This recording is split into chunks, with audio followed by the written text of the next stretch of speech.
My name is Anastasia Crickley and I have the honour to moderate today's launch. I want to say at the very outset, welcome, Fáilte in my own language. Welcome to everyone to this very special event to launch the online policies and practice guide on gender responsive implementation of the Global Compact on Migration. I want also today, as a woman, as someone who was once a migrant woman, I want to salute migrant women everywhere. I want to salute your courage and your contributions. And I want to say it's my aspiration and my hope that the tool we're launching today will complement that courage and those contributions for you into the future. I'm conscious that the guide is the culmination of 3 years' work to transform the gender responsive principles in the GCM into action. I'm conscious of this as a member of the UN Women Expert Working Group on Women's Rights in the GCM. And I want to thank everyone who has contributed to this tool. I want to thank all of you as panelists and participants who have joined virtually for today's event, which is co-organised by UN Women and the UN Network on Migration. And I want to immediately move now to requesting that the opening remarks by Ms. Asa Regner, Deputy Director of UN Women, be shown. It's a pre-recorded video, and that will be followed by the keynote address from the Director General of the IOM, Mr. Antonio Vittorino, which will also be shown by a pre-recorded video. Each of those will follow one another so as to save time and make that space for the contributions from the floor I very much look forward to later in the morning. So can we have the first video now, please, to be followed by the second? Good morning, good afternoon, Excellencies, colleagues, friends. Our thanks to the UN Network on Migration for co-organizing this important event and the many of you who are joining us online today. I'm very pleased to be part of the official launch of UN Women's online policies and practice guide to gender responsive implementation of the Global Compact for Migration. For too long, migration laws, policies and practices have reproduced or reinforced existing gender and race inequalities, exposing women, girls, and LGBTIQ+ people to a greater risk of discrimination and rights violations, which have been further exacerbated by the COVID-19 pandemic. And despite some progress, many women, girls, and gender non-conforming people continue to face tremendous risks at all stages of migration.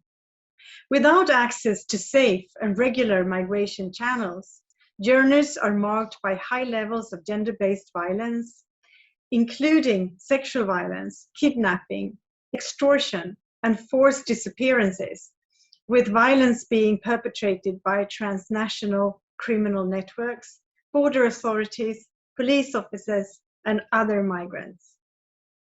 Along certain routes, the risk of gender-based violence is so enormous that migrant women take precautions to prevent unwanted pregnancy in case of rape. Upon arrival in countries of destination, without access to decent work and social protection, migrant women face a high risk of labor abuse and exploitation, and many have no access to recourse or the services they need. However, the adoption of the Global Compact for Migration in 2018 was the catalyst for change. And for the more than 280 million international migrants around the world today, there is no more time to lose. Concrete action is needed now to make migration safe for everyone, irrespective of gender. It was in this context that UN Women developed the Policies and Practice Guide. Designed for policymakers and practitioners, this pioneering online tool outlines the main issues for women, girls, and gender diverse people at all stages of migration and provides concrete measures that can be taken to address them. By unpacking the gender responsive principles outlined in the Global Compact for Migration, this guide seeks to ensure that the implementation of the Global Compact contributes to advancing gender equality and women's and girls' empowerment, thereby helping to ensure that migration can lead to a better life while enhancing livelihood opportunities, autonomy, and agency for all. UN Women, together with the UN Network on Migration, hope that the Policies and Practice Guide will serve as a trailblazer for future initiatives and be a valuable resource to governments around the world to support gender-responsive implementation of the Global Compact for Migration, which advances gender equality while promoting women's and girls' empowerment in line with the 2030 Agenda for Sustainable Development. Thank you everybody so much, and I wish you a very successful event.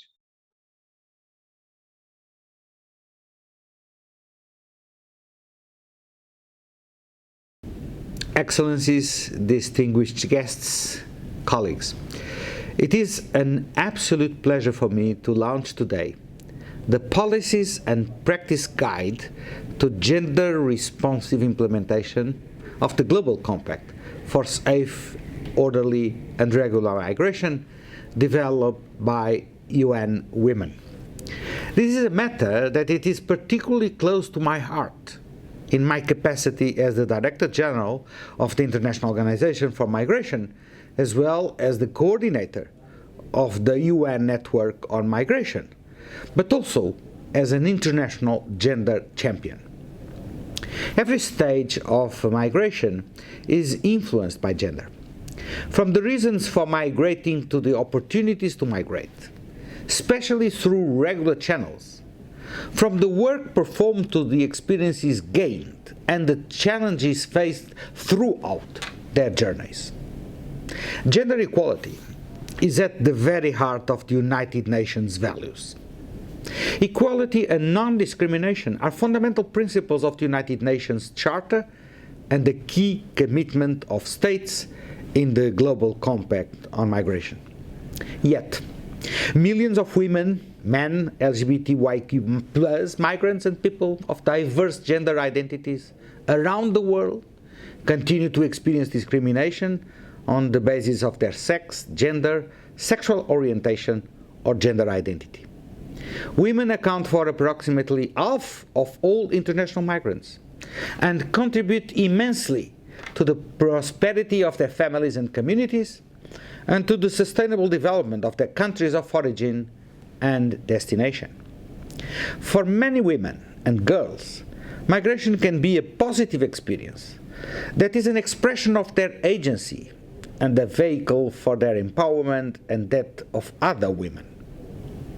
Too often, however, laws and policies reinforce gender discrimination and existing gender inequalities, hampering the benefits of migration for migrants, their families, and societies. The Global Compact for Migration promotes the human rights of all migrants, irrespective of their migration status. The GCM's guiding principle on a gender-responsive approach means that laws, policies, and programs need to address the specific gender-related needs, priorities, and challenges of all migrants and work to advance gender equality. This especially includes migrant women and girls, recognizing their independence, agency, and leadership, and moving away from viewing them through a lens of victimhood. They are right holders and decision makers. States should foster their full and meaningful participation in migration policy making and leadership in all spheres of life as part of the implementation of the Global Compact for Migration.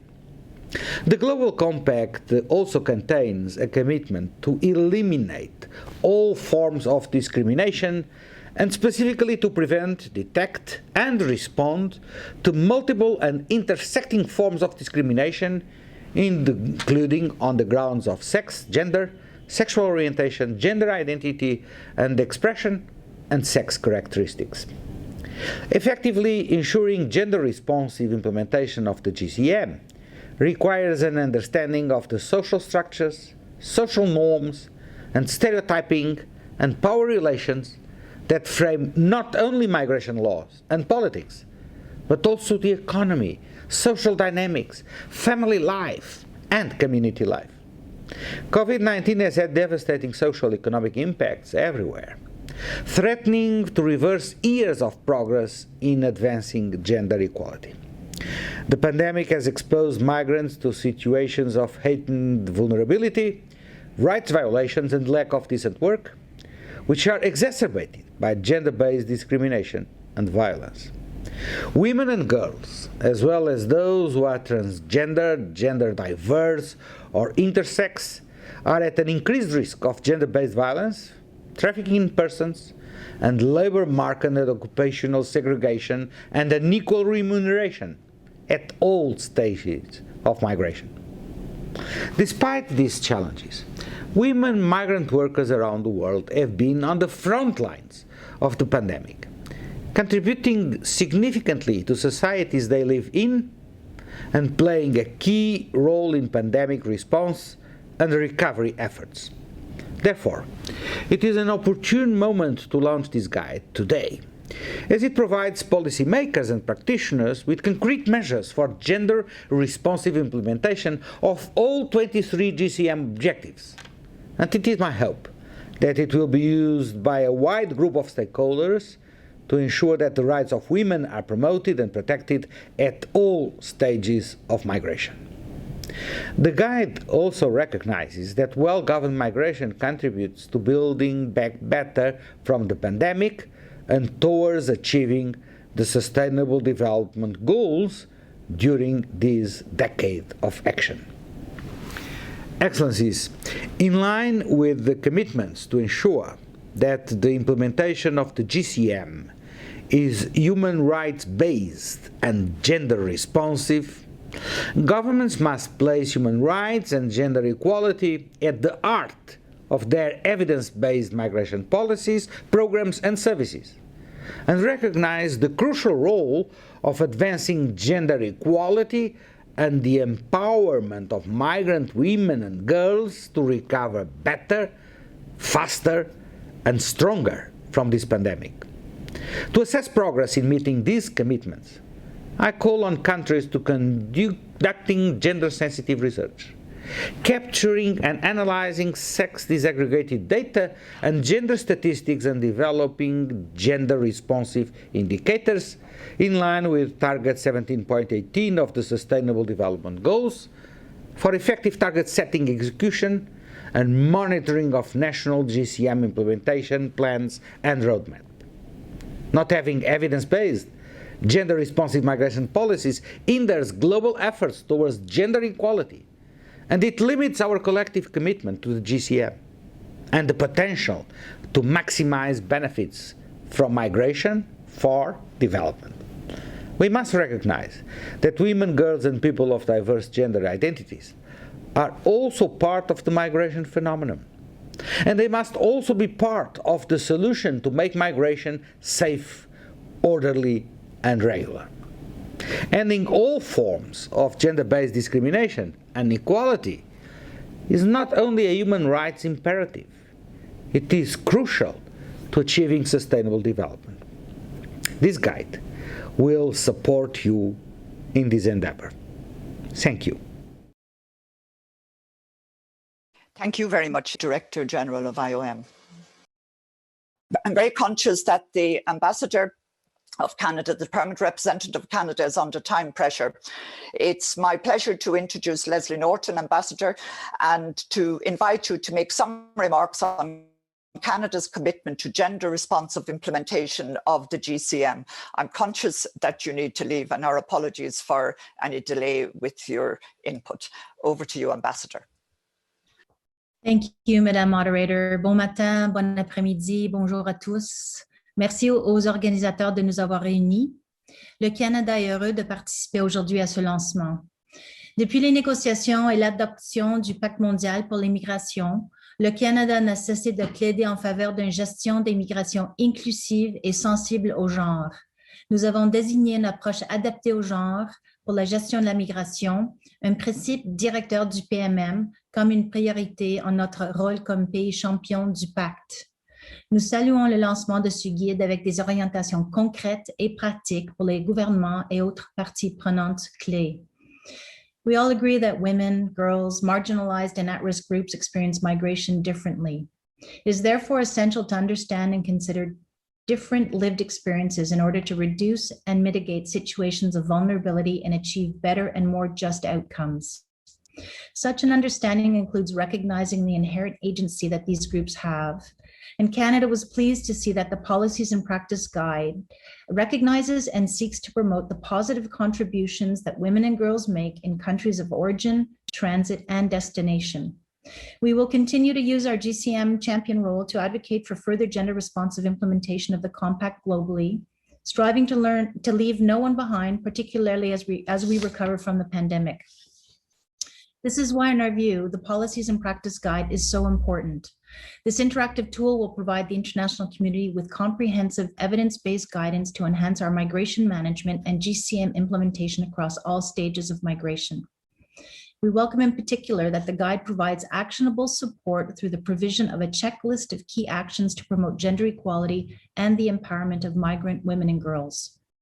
Canada is pleased that it's been able to support other concrete practical tools that will support gender-responsive GCM implementation, namely the Gender Plus Migration Hub, which will be featured in the United Nations Network on Migrations Hub.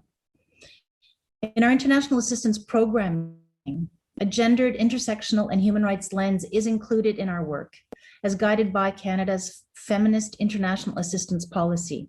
For example, in Colombia, in partnership with Avocats Sans Frontières Canada, we have funded a project that reinforces the capacity of La Defensoría del Pueblo and promotes the rights of victims of human trafficking. The explicitly gender-based approach has ensured that current and potential human trafficking victims, particularly women, girls, and LGBTQ individuals, receive more effective care that's in line with international standards and meets their needs. Domestically, Canada has experienced firsthand the value of mainstreaming a gender equality perspective in its migration policies and programs. For instance, we've introduced initiatives to improve outcomes for migrants, including those who experience increased vulnerability due to their gender and other intersectional factors. Such initiatives include measures to support newcomers experiencing family violence. We also recognize, however, that advancing gender responsiveness requires an ongoing process of learning. Our own gender-based analysis plus approach, for example, is an analytical tool used to assess how different women, men, and gender diverse people may experience policies, programs, and initiatives. The GBA Plus approach and its tools were recently updated to further strengthen their focus on intersectionality, or how diverse perspectives and realities, including of women and girls in all of their diversity, experience government actions. Tools such as this guide can help inform our actions going forward, and we commit to sharing it with colleagues in support of further incorporating the GCM as part of Government of Canada policies and programs. Merci encore aux organisateurs de cet événement. Je suis désolée, mais je dois quitter l'événement avant la fin. S'étant dit, le Canada se réjouit de l'idée de poursuivre les échanges sur ce sujet important, notamment l'approche du Forum international d'examen d'immigration, où nous aurons l'occasion, en tant que communauté mondiale, de réfléchir aux progrès réalisés à ce jour et de fixer de nouveaux objectifs ambitieux à l'approche de 2030. Merci.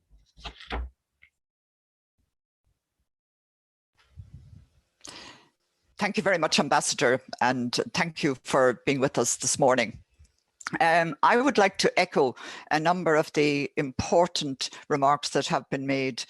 It is critical to ensure that migration laws, policies, and programs and services respond to the very specific situations and challenges facing migrant women and girls, and applying a gender lens to policy making, programming, service provision in the context of migration is not only vital to ensure the protection of rights, and that is extremely important for that at all stages in the migration process, but it can literally save the lives of so many migrant women and girls.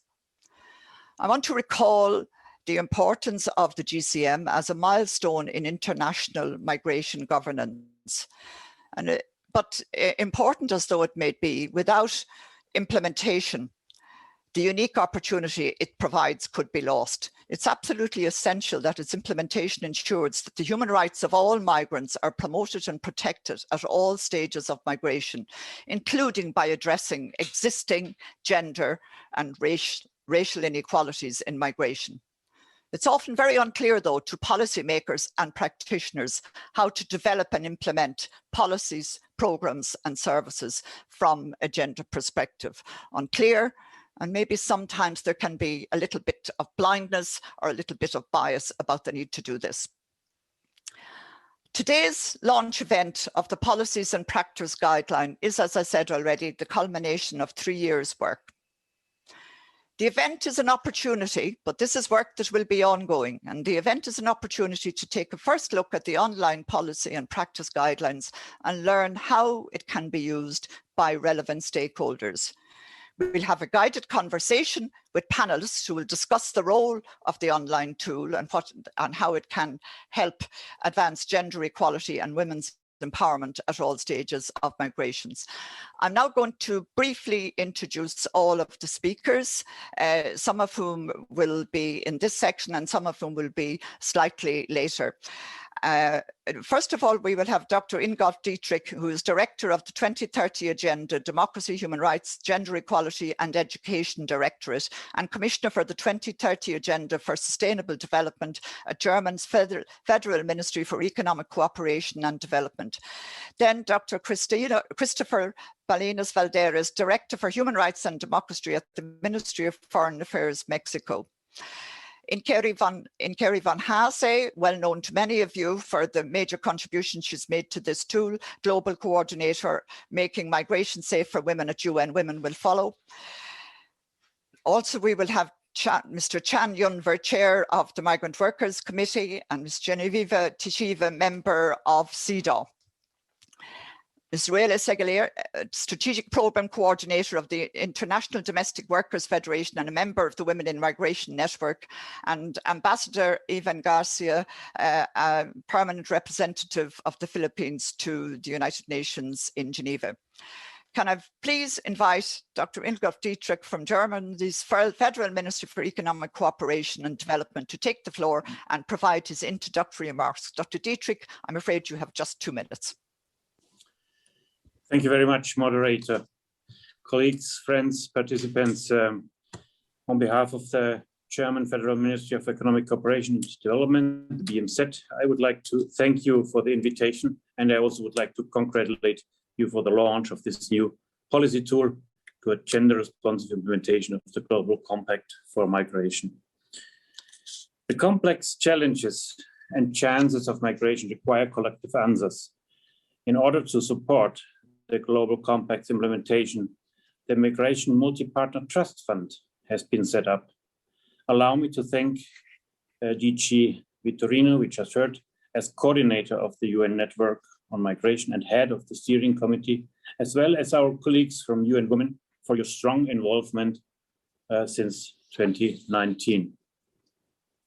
For German development policy, gender equality and strengthening the rights of women and girls are crucial.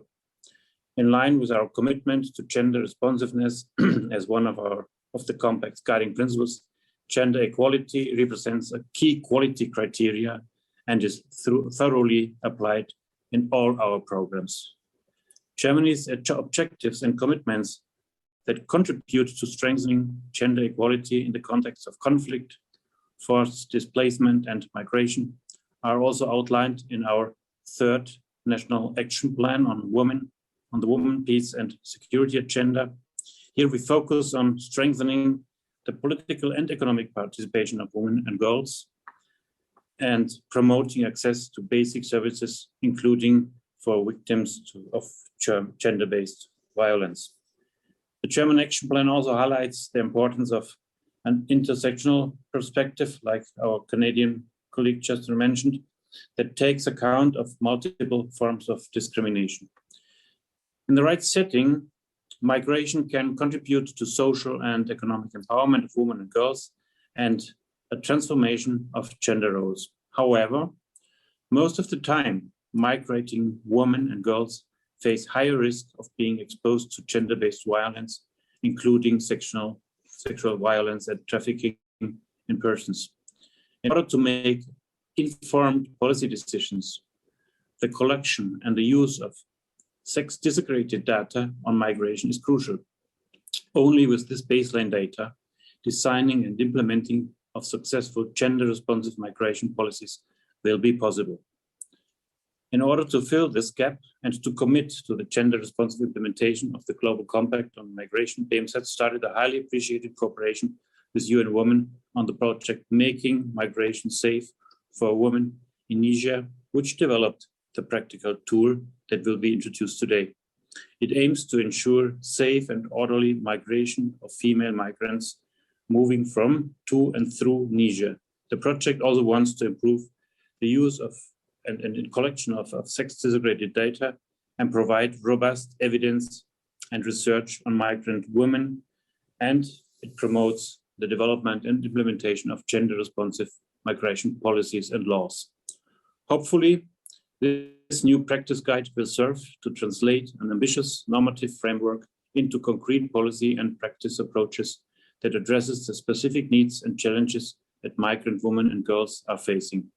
Thank you again for organizing this high-level event. I'm looking forward to learn from the project insights and policy advice on how the GCM can be implemented with an even stronger focus on gender equality in the future. Thank you very much. Thank you very much. I now invite Dr. Christopher Balinas Valdez from the Mexican Ministry for Foreign Affairs to make his remarks. Thank you very much, Madam Moderator. No worries, I will not take more than 2 minutes. Thank you very much for the invitation. And of course, I salute the creation of this guide. I'm going to turn to my mother tongue right now. Muchas gracias a todos por la invitación y precisamente por la creación de esta guía. Para nosotros, México, que fue uno de los grandes impulsores del Compact de migración, es importante que se realicen este tipo de esfuerzos que nos permiten aterrizar o, como decimos comúnmente, implementar lo que es el objetivo del pacto. Para nosotros, un país que tiene una política exterior feminista, es importante que se ponga una perspectiva de derechos humanos y una perspectiva de género que pueda incluir los retos que los que enfrentan las mujeres y las niñas durante su movilidad o durante sus procesos de migración. Lo que nosotros es importante notar es que vemos que esta guía incluye diferentes elementos para interpretar los derechos de las mujeres y las niñas en diferentes momentos de la migración. Es importante destacar que las mujeres y las niñas vemos importante la perspectiva de incorporar el approach de mujeres y las niñas en la migración porque son las más sensibles. 49% de ellas son las que suelen migrar, y sobre todo para un país como México, en el cual nosotros somos origen, destino, tránsito y retorno, vemos importante.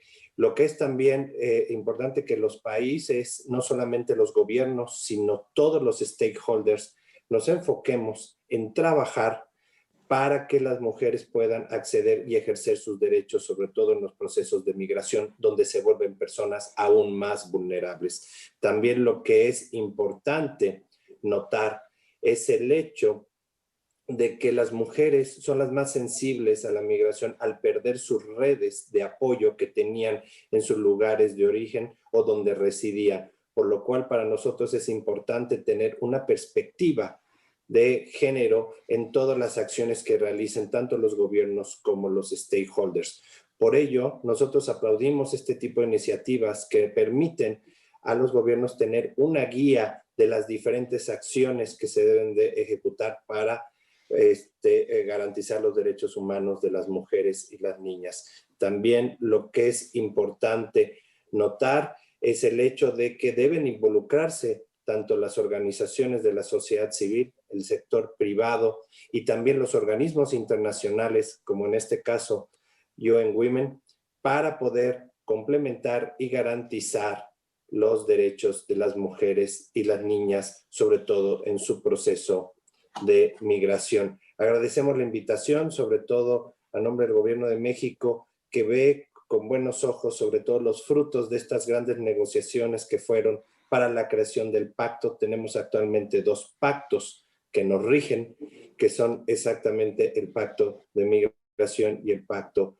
para los refugiados. Aquí para nosotros es importante entonces trabajar conjuntamente para garantizar los derechos de las personas en movilidad y sobre todo ver que esto también es una prueba de que el multilateralismo es necesario para atender los retos que nos enfrentamos actualmente y uno tan importante como es la movilidad humana. Le agradezco mucho, señora moderadora. No quiero tomar más tiempo, sobre todo en la idea de tener todo el mundo la misma cantidad de tiempo en la participación. Muchas gracias.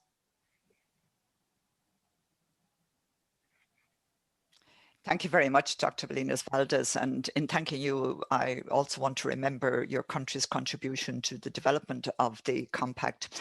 It's now my very great pleasure to invite Inkeri van Hasse to introduce the Policies and Practice Guide. Inkeri. Thank you very much, Anastasia. And I am going to share my screen. If you could please confirm that you can see my screen, that would be much appreciated. Yes, wonderful. Great. So thanks again, Anastasia. And it is indeed a great pleasure to present today for the very first time the Policies and Practice Guide on gender-responsive implementation of the GCM. As you said, this has been in the making for a long time, and this is why we are so pleased to officially launch this tool today, which was developed as part of the global component of the Germany-funded Making Migration Safe for Women project. So let me talk you through this tool and show you how it works. So you can see here at the bottom part, no, at the top part, there are 3 navigational links. Clicking on the first link, you're taken to the home page, which provides an overview of the Policies and Practice Guide. You can see here the purpose of the guide is spelled out, why it was developed, by whom it was developed, and what it seeks to achieve. If you're interested in downloading the full version of the Policies and Practice Guide, you can click here and it will be taken to a PDF. At the bottom here, you can see there's a short information on what gender-responsive migration governance constitutes. Then going up here, you can see that there is a text box which provides you with an overview of how this tool can be used. So you could search the GCM objectives that you're interested in, review the issues and measures identified. You can fill out the checklist and then either download the checklist or print it for the use in the future. And finally, there's also the option to share and raise awareness of the tool by using one of these social media platforms that are linked at the bottom of the page. Moving on to the second navigational link, which is on COVID-19. So it takes you to a page that is dedicated to the impacts of the COVID-19 pandemic on migrant women. It explains why women are so disproportionately impacted and why they're so vulnerable during the times of COVID-19. And going further down, there's also the option to click on a link here at the bottom, which provides further information. It actually takes you to a policy or a guidance note that UN Women developed a little while ago on how to mitigate the impact of COVID-19 on migrant women and girls. Talking about COVID-19, we have also mainstreamed and identified specific measures as part of the 23 objectives. Now, moving on to the third navigational link, which is actually then taking you to the GCM objectives. So you can see here, it explains that for each of the 23 objectives, there's a concise summary of the issues that migrant women and girls face in relation to the objective. It also identifies a list or provides a list of concrete measures to ensure that the implementation of each of the 23 objectives is gender responsive. And then based on these measures, there's a checklist of key actions provided. So going further down, you can see that for each of the 23 objectives, a photo is provided. Clicking on the photo or actually on the title of the objective, you are then taken to the actual information. So let's use objective number 1, for example, on data collection. You can see here's the title of the objective. Scrolling further down, you can see that there is the issues section. Clicking down on this drop-down menu, you can see the information that is identified, or the issues that are identified here. In this context, it's the lack of sex disaggregated data and gender statistics. And then if you're clicking here on the measures on the drop-down menu, you can see a full list of measures that we have identified. We have tried to be as concrete and actionable to ensure that action is taken to move this forward. And then on the basis of these measures, we have identified a number of poignant questions that the user can ask. So, for example, does your state register the births of migrants? If yes, are birth certificates accessible to migrants free of charge? So here's the option to either click on the yes or on the not yet. Users have the option to complete this tool or the checklist now, or and if they complete this whole tool here, like all the questions, then they can download the completed checklist, which then provides you a PDF document that can be downloaded. If the checklist has not been fully completed, there are 2 options. You can either save the link that you're being given for the saved submission, or you can copy the link and send it via email. All right, moving on. Either there are 2 options now. If you're interested now in moving to the second objective, you can click here on this button, which takes you to the next objective. Alternatively, or I should also point out that here on the right-hand side, there's the option to download the full objective. So that would include all the information in relation to the issues, to the measures, as well as to the checklist. So this is very convenient and also can be neatly used for training. Now, if you are going back to the list of GCM objectives, users can now click on the objective that they're most interested in and continue using it. And the last thing I'd like to point out is that if you're going down all the way to the bottom of the page, you can actually see that here is a link. And if you click through or onto the link, you are being taken to an infographic that UN Women has recently developed on why migration is a gender equality issue, and it provides specific data points on specific issues that women and girls are facing as part of their migration trajectory. Thank you very much, and should you have any questions, I'd be very pleased to answer them later in the Q&A session. Thank you. Thank you very much, Nkeri. And so that we do get to the Q&A session and have plenty of time for it, I'm going to move now directly to the panelist discussion. And I'm going to ask the panelists, who may think that 6 minutes is about what they have, I'm going to ask them to please speak for less than 6 minutes. Otherwise, there will not be that space for the discussion that most people would like to have. First of all, I'd like to invite Mr. Chan Unver, who's the current chair of the Committee on Migrant Workers, which is also one of the co-chairs of the expert working group along with CEDAW. So, Mr. Unver, the Global Compact for Migration and the International Convention for the Protection of All Rights of Migrant Workers and Members of the Families are critical milestones and in advancing the rights protection for migrants around the world. How can this guide assist governments in protecting labour and human rights of women migrant workers and family members?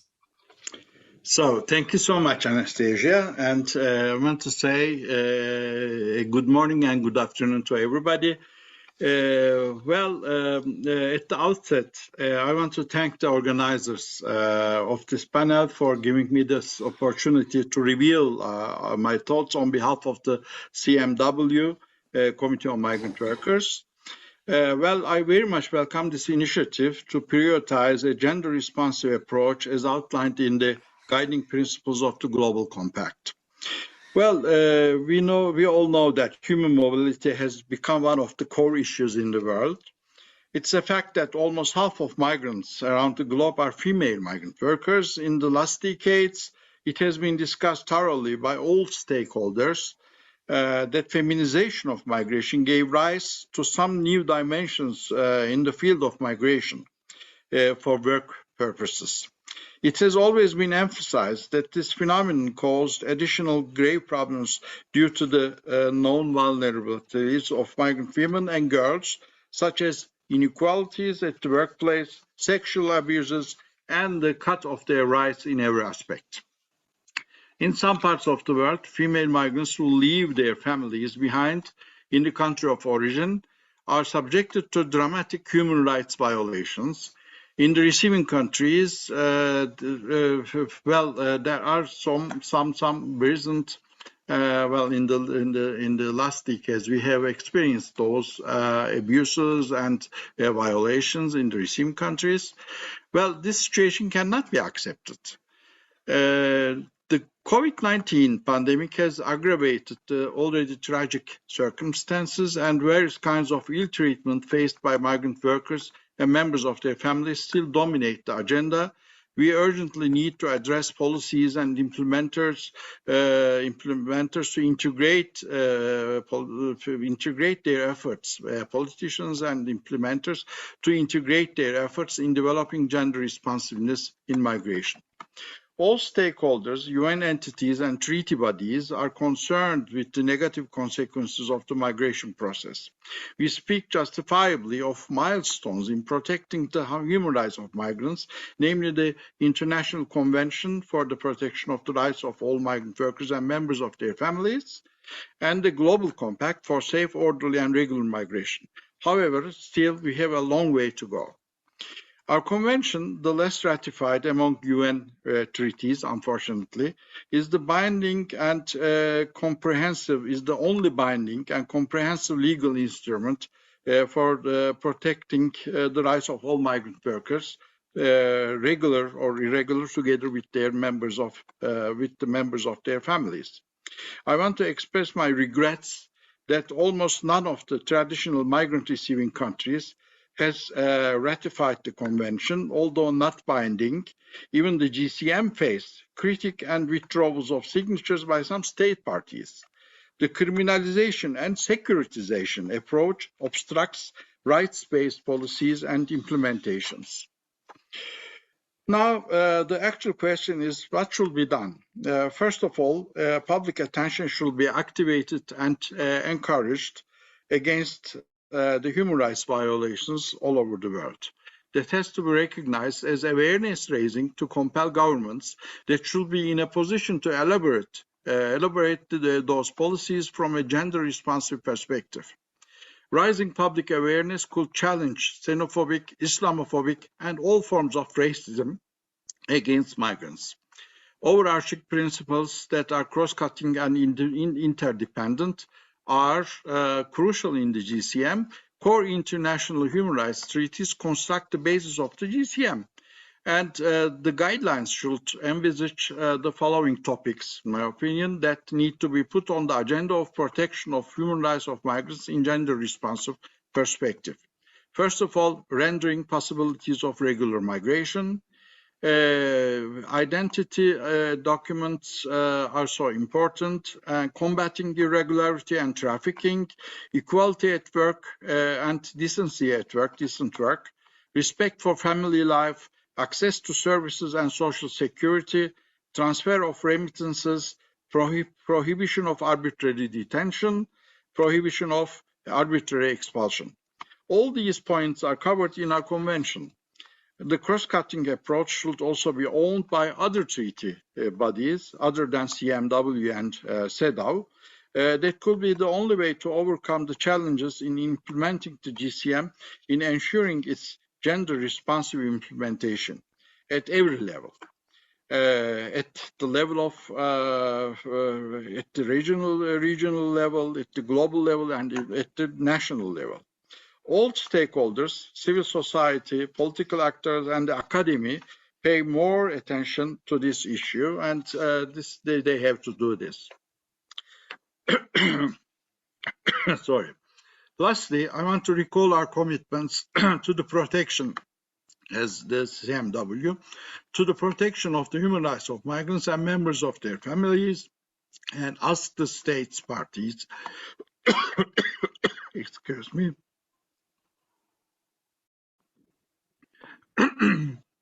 especially in Europe and the Americas, that have not yet signed and ratified the Migrant Workers Convention, to review their positions and play their parts to secure the human rights of all migrants, especially the vulnerable women and girls on the move.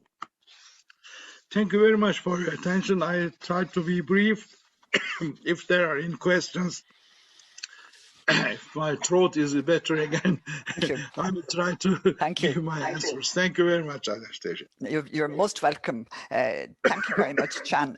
Now, I'm now going to turn to Ms. Genevieve Tishiva, who's a member of the Committee for the Elimination of All Forms of Discrimination Against Women. Ms. Tishiva, where do you see the synergies between CEDAW and the Policies and Practice Guide in this endeavour? And what do you consider particularly important in ensuring that migrant women can migrate safely? And can I ask you, given the time that we have, if you could give your attention to answering the question, please? Thank you very much.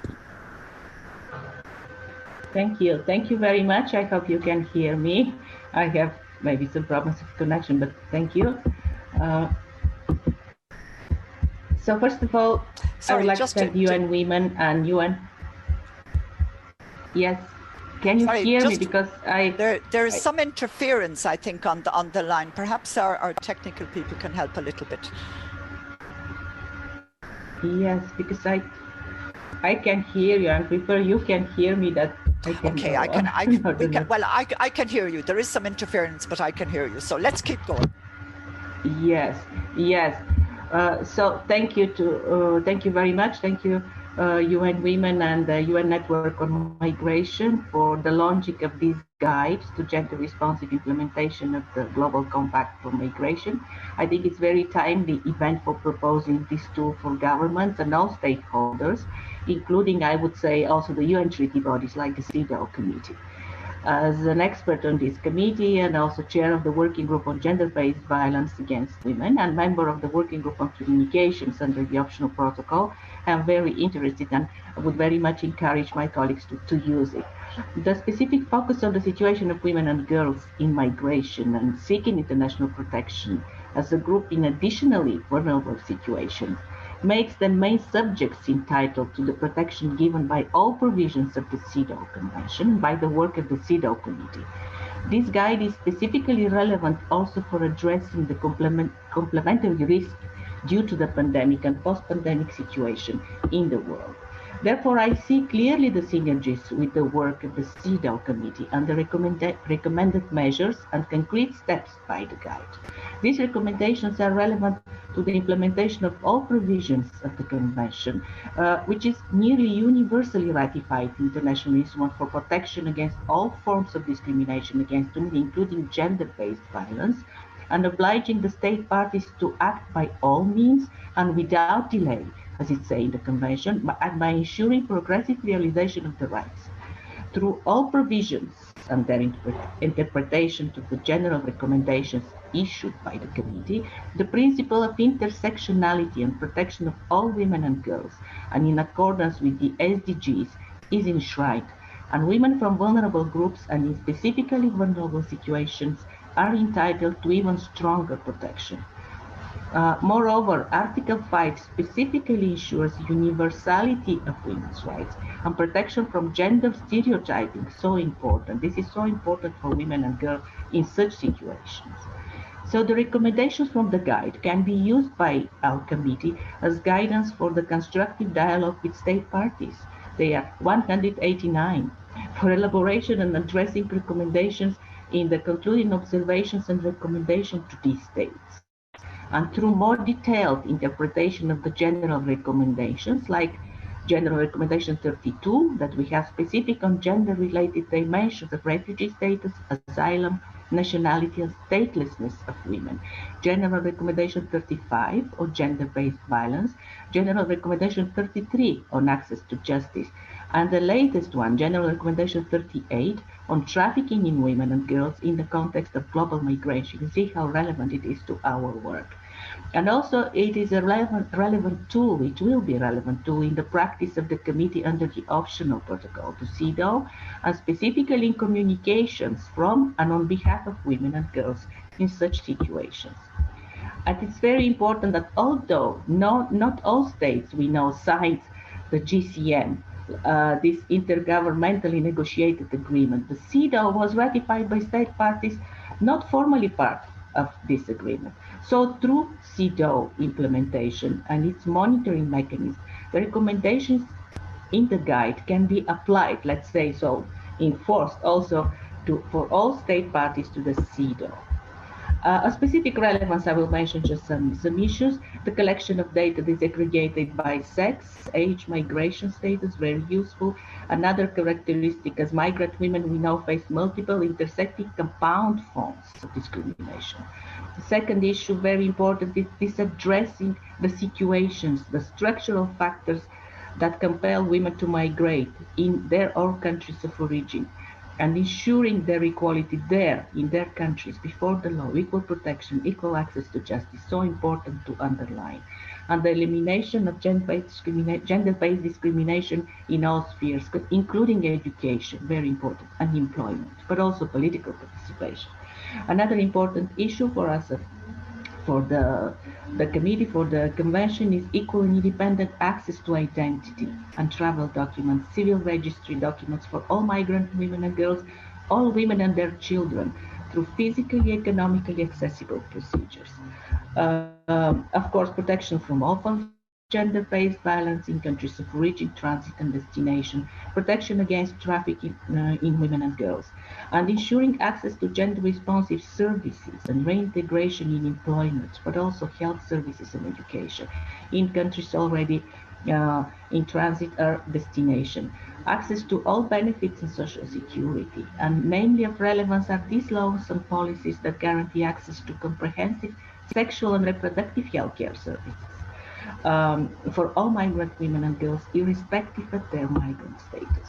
So I note access to justice, freedom from gender and other stereotyping in all cases, promotion of the identity of those women and their independent status, as also in the reintegration process, and accessibility in terms of language and cultural characteristics, especially for women. It is crucial to ensure agency, finally, and empowerment of women and girls in such situation. I would add, this includes, according to me, in protection and support for their networks and organizations of civil society and women's NGOs, protecting them, their defenders. It's very important. So finally, I think it's directly applicable, this guide. We will study it, and I will explicitly inform, they will receive this information from my colleagues and our committee. Thank you very much for this opportunity. Thank you. Thank you very much. Finally, we will now, in this phase, we will hear from Rula Segalier, who is the Strategic Programme Coordinator at the International Domestic Workers Federation. Rula, the floor, it's over to you. Thank you so much. Excellencies, colleagues, and co-conspirers, I would like to start from the difference between expat, migrant, immigrant, forcefully displaced person, and refugee. All these categories are governing the entitlements associated with migrant status. All these distinctions are based on race and social class. It is Black, Indigenous, people of color who structurally do not have a plethora of choices, but rather have limited options only. We all uphold the basic principle of the moral equality of people. However, the status quo is different from our human rights aspirations. Many women migrant never attain the employment or long-term residency or their basic reproductive rights. Their migration is understood as temporary, but many of them cannot return as they lack options for livelihood, as climate change is eliminating entire sectors of employment, and as they are also navigating additional sets of complications because of their gender. Women in general have fewer assets than men. Their labor is often unrecognized and undercompensated.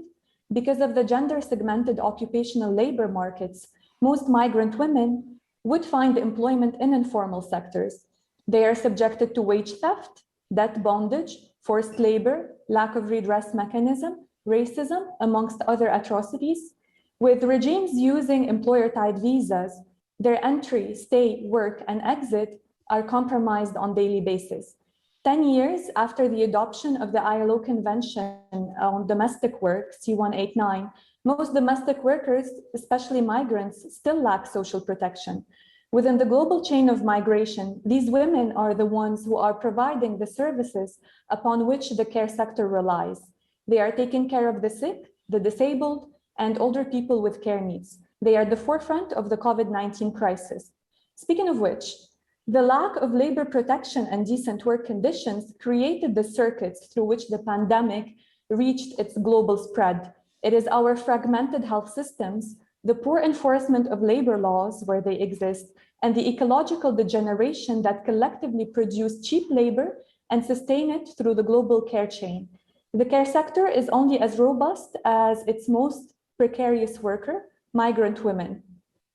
We must thus align migration and fiscal policies with the workers' objectives.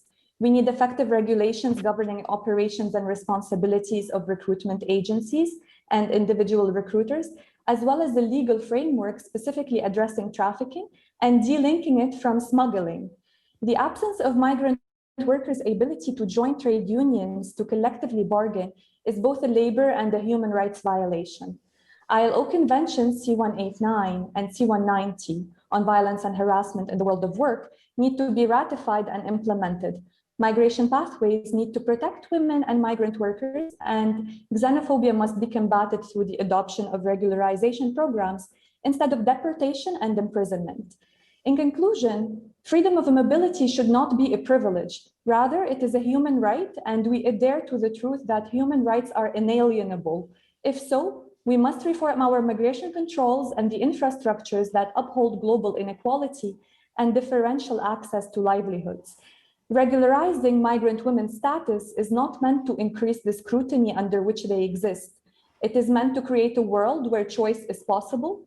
The tool that we are launching here today is a great example that demystifies all of these connections.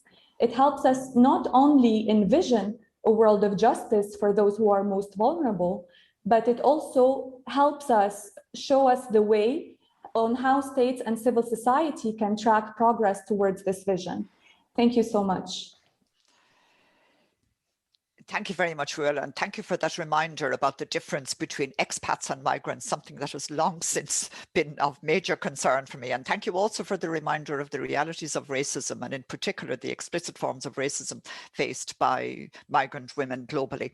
Now, I'm going to move to the next part of this session, and our first speaker in the next part of the session will be His Excellency Ambassador Ivan Garcia, Permanent Representative of the Philippines to the United Nations. And I'm afraid people in this section will only have 2 minutes, and that's not because you're any less important. In fact, a number of you are very important from my perspective, but I am trying to make sure that there will be enough space for a little bit of dialogue between us.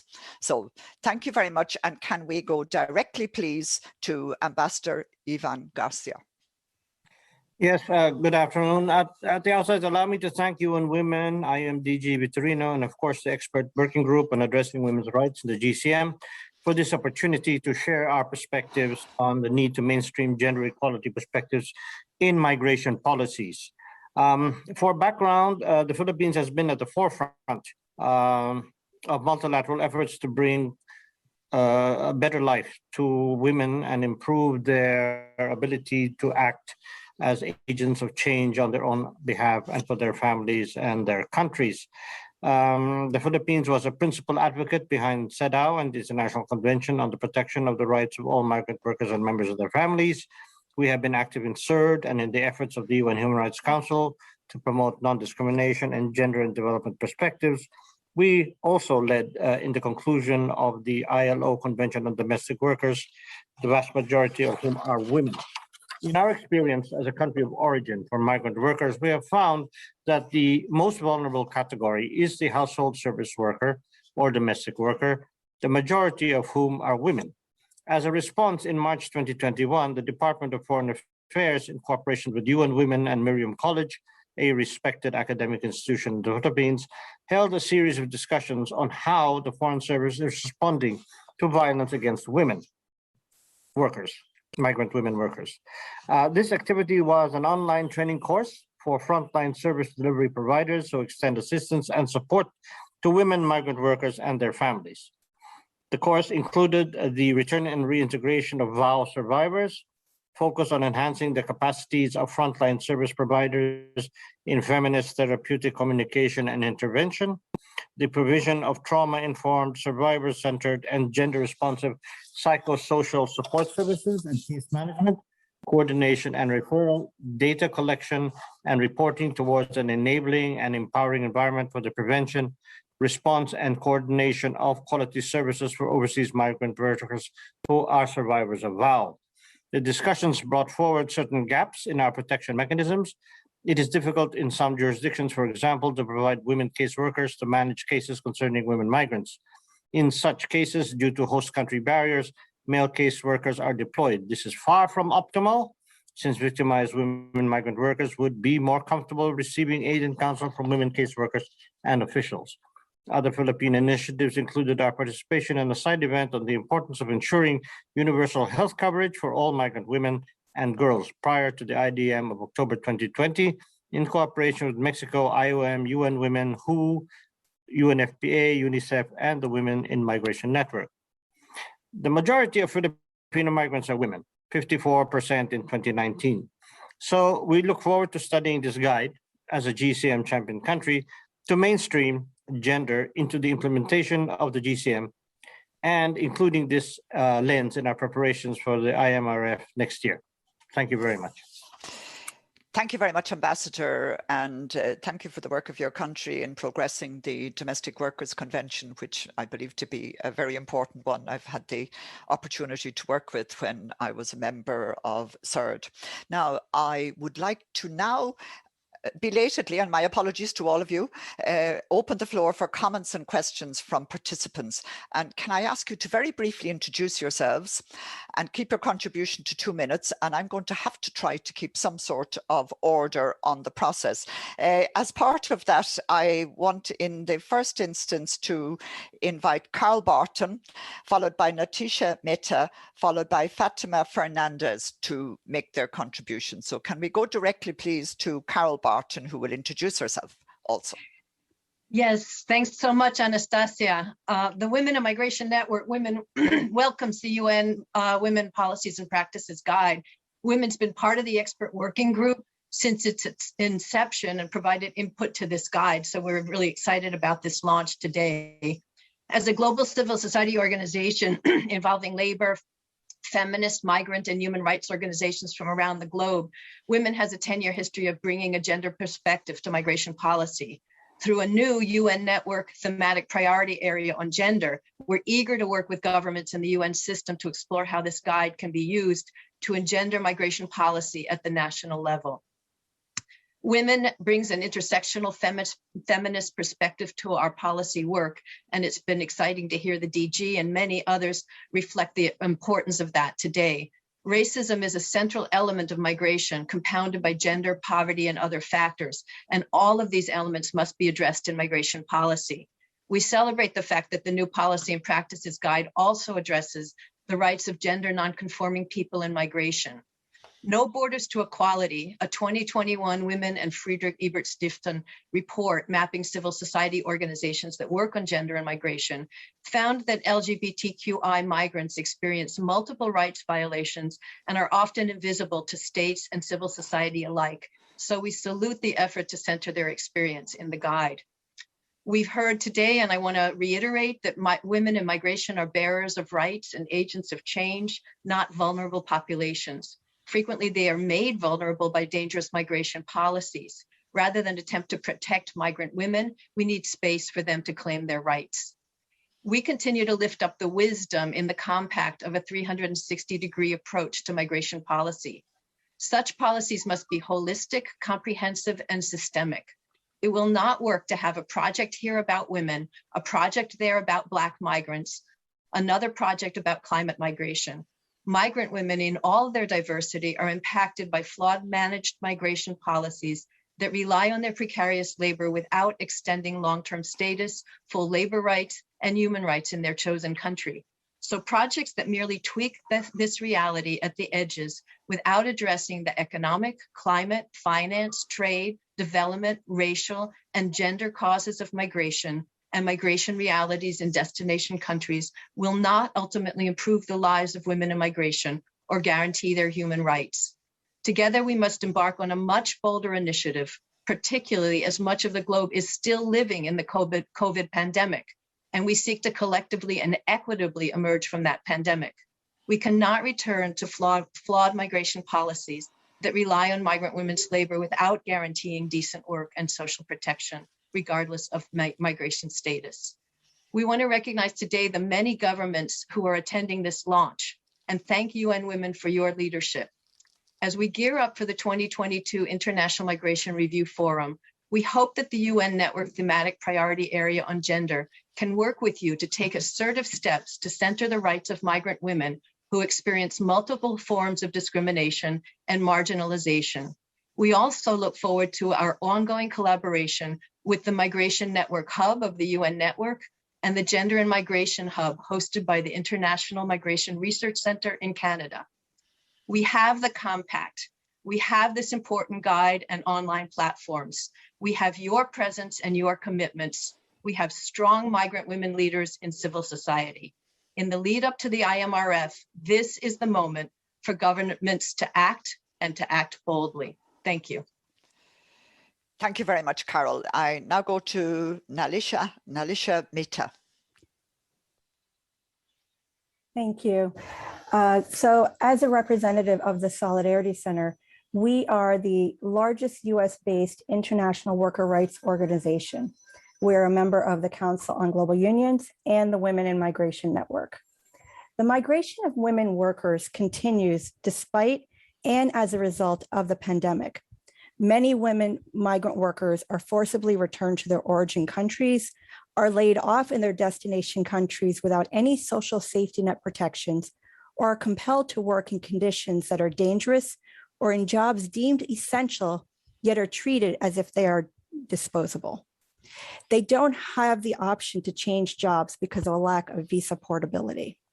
The pandemic has exposed the structural and institutional failures that women migrant workers face. This also presents an opportunity for women migrant workers and the organizations that represent them to advocate for and organize around improved migration governance systems and better and safe working conditions. I'm going to focus on two key issues. One, trade unions as an essential force to combat workplace gender-based violence, racism, and other forms of discrimination.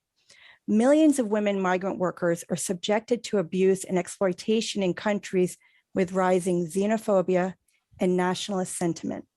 Trade unions are engaging in migration policy discussions to ensure migrant workers are guaranteed full labor rights, including in the informal economy and in sectors such as agriculture.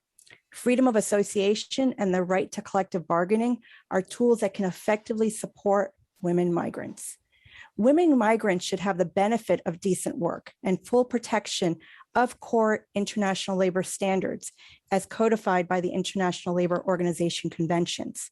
Collective bargaining agreements provide women migrants with the ability to earn a decent wage, can be used to lower the costs of recruitment, provide migrant workers with more safe and secure ways to remit their earnings back home, provide access to justice, and also protect from gender-based violence, racism, and other forms of discrimination. Two, women migrants as advocates for their rights and agents of change. We must recognize women in migration are not vulnerable in need of rescue. They are advocates for their rights and agents of change. Current migration policies create the context of exclusion, inequality, and rights violations that put women at risk and in a situation of vulnerability. The migration discourse should not be about protecting women, but about protecting women's rights. Migration policy must recognize the rights and agency of women rather than reinforcing gendered power relations. And so to close, I want to remind everyone, worker rights are human rights, and these rights are universal. You don't leave them at the border. Thank you. Thank you. Thank you very much. And thank you for that reminder that as women and as women migrants, we have agency and we are entitled to be able to use it. I now turn to, sorry, I beg your pardon, Fatima Fernandez, please. Thank you very much. Good morning, good afternoon, everyone. And first of all, congratulations for this very much needed guidance on gender-sensitive approaches to GCM implementation, without which most of the objectives will probably not be achieved. I am here on behalf of United Cities and Local Governments as a migration policy officer. United Cities and Local Governments, as part also of the Mayor's Mechanism of the Global Forum on Migration and Development, defends and amplifies the voices of local governments on many topics, but also on migration. And in this regard, last year we organized, also in cooperation with UN Women, a workshop on gender-based approaches to migration from the local level, acknowledging that local governments might not have strong mandates or resources enough to address migration, but they do have a lot of responsibilities as frontliners and as closest level of government to the people. From this workshop, where different cities like Sao Paulo or Sus or Turin and others participated, what stood out was clearly where many of the points that were addressed in terms of violence and other vulnerabilities to which women are exposed. And also the need to foster those gender-sensitive approaches. Now, another issue that was very key, and that is key, and I would like to also highlight that part today, is that we, of course, foster support for local governments to address specifically women's need. And but for doing so, we also need member states and international organizations support local governments in tackling those needs. Local governments are key allies in identifying the realities of the ground, and we could see this throughout the pandemic, where it was a great moment to not only identify new forms of vulnerability and violence to which women, not only in transit, but also women excluded from public space and formal sector were facing again, but also to acknowledge their role as frontliners as well. So this guidance is very much welcome, very timely. We will make sure we will also share this with our local members, but we do hope that this support will come also the other way around. And thank you very much, and congratulations again. Thank you very much, Fatima. I now turn to Bella Shekhar, please.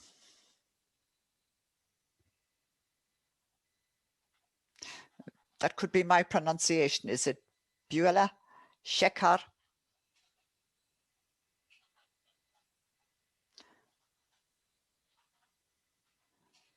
Can you hear me?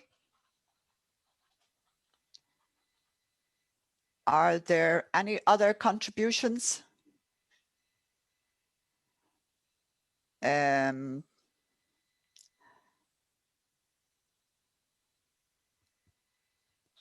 I being heard? Yes. Thank you, Rula. I can see Bella Shekhar, but you are still muted. So if you wish to speak, you need to unmute, please.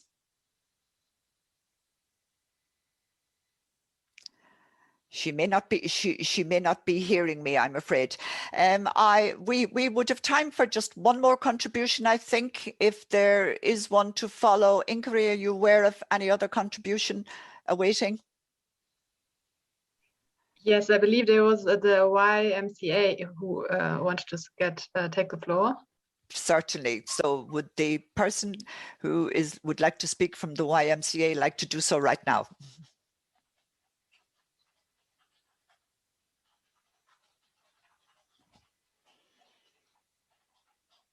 Oh, it's the YMCA is actually Beulah.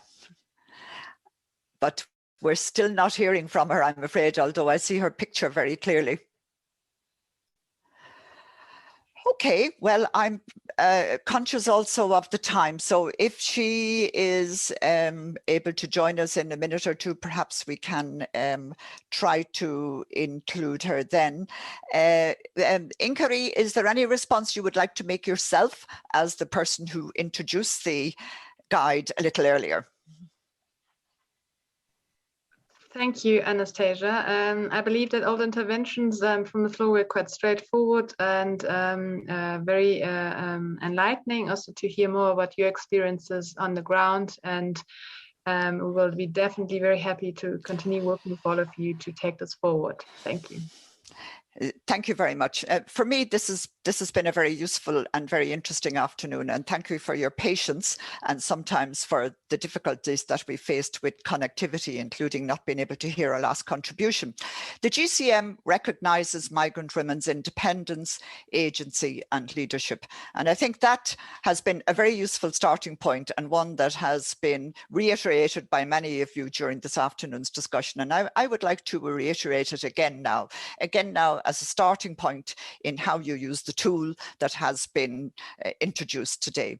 Secondly, I'd like to acknowledge the contributions from a number of states, and I didn't already acknowledge the contribution of Germany, for example, to making migration safe, but I would like to acknowledge it now, and the contributions from a number of other states that I have already acknowledged to creating the conditions where women's migrants' rights can be realized. And thirdly, I'd like to acknowledge also the way in which this tool has been contextualized in today's realities of a global pandemic, in which the courage and contribution of migrant workers has been in no small way part of the resilience and part of the recovery process in a variety of countries, not least in those which to date have not signed up to the Convention on the Rights of Migrant Workers and their families. I would like also to acknowledge the realities that you have expressed with regard to the structural and systemic issues that migrant workers and in particular migrant women face. And I'd like to also underline the need for a holistic approach which looks to root causes and to rights realization, rather than, as somebody put very clearly a little while ago, to the reinforcing of gender relations through language that cannot but do that. By way of conclusion, I would like to encourage all of you who have been involved from different perspectives to continue to work together. I'm conscious, returning again to a UN involvement, of the extent to which each of us, whatever we're involved in, tends to see that piece of work as being important, as being the most important piece of work one could be involved in at the moment. And yes, I believe it to be absolutely important that you do that and that you continue to do that. But I think sometimes we need to look outside of it and look to the extent to which, if any one of the tools or any one of the treaties that we're associated with were able to actually deliver on their own, then they would have done so long ago. But indeed, in saying that, I want also to support the calls for full implementation of the rights that are enshrined in the global treaties, and which would go no small way to creating the conditions for realizing the rights of migrant workers and for realizing in particular the rights of women migrant workers. I commend this tool to you, and I commend all who have been involved in its development. And as I said, it is an ongoing process that will require ongoing development over the next period as the challenges of the next year unfold. I'd now like, with your permission, to hand over to Ms. Amy Muden, who's the Deputy Head of the Secretariat of the UN Migration, the Network on Migration, to provide some final closing remarks. And thank you again for your time this afternoon. Thank you very much, Anastasia. First, let me just make sure that I could be heard clearly.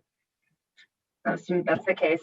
And congratulations to all, especially UN Women, for the launch of this guide here today. As others have noticed, this guide is a crucial element of the UN Network on Migration and its work plan that was launched earlier this year. A work plan that really looks at what the network needs to do and should be doing in preparation for the first global review of the Global Compact on Migration. That is the International Migration Review Forum, likely to take place in spring of next year. And just to reiterate what a couple of others have said from the floor as well, this is an essential piece of the network work plan in terms of its work looking at not only the guiding principles of the Global Compact, but also on its work on addressing anti-discrimination measures, including through gender. This area of work of the network was developed in consultation with numerous stakeholders, with women migrant organizations as well, a number of whom have also been part of the expert working group to put this guide together. So it's really great to see this correlation and collaboration. And now our next steps is to operationalize this. The Global Compact is as good as how we implement it at country level. So as we move towards this first global review of the Global Compact next year at the International Migration Review Forum, it's important for all of us to look and see what we have been doing together to implement the Global Compact on the ground, in cooperation, obviously, with member states under their leadership, but also in partnership with a number of diverse stakeholders around the world. We have been working on collecting a lot of good and promising practices from the ground in terms of what Global Compact implementation looks like, including in the Migration Network Hub, which is part of the capacity building mechanism as called for in the Global Compact. In there, we have a repository of practices where we have been publishing and will continue to publish a number of good practices from countries. So I hope that this guide provides the policy tool needed for countries to implement the Global Compact through the very specific guiding principles of being gender responsive. And then finally, just one last point, and I believe it was Dr. Bolinas of Mexico who made this, who urged us to really look again at cooperation through multilateralism. The Global Compact is for each state to develop its own national implementation plan, but it's also a reminder that the compact itself is a framework for international cooperation on migration. It's not only cooperation within countries, but across countries as well, applying both the whole of government and the whole of society approach. And do know that the UN Network on Migration is the whole of UN system approach to this as well. It was very pleasing to see a number of the GCM champion countries be a part of this event as well. They continue to be active in advocating for the Global Compact in these and other fora. So we're very happy to see that. Our congratulations again to UN Women for pushing forward on this essential network product, and we're happy to move forward and support in its rollout of implementation at the country level. Thank you very much.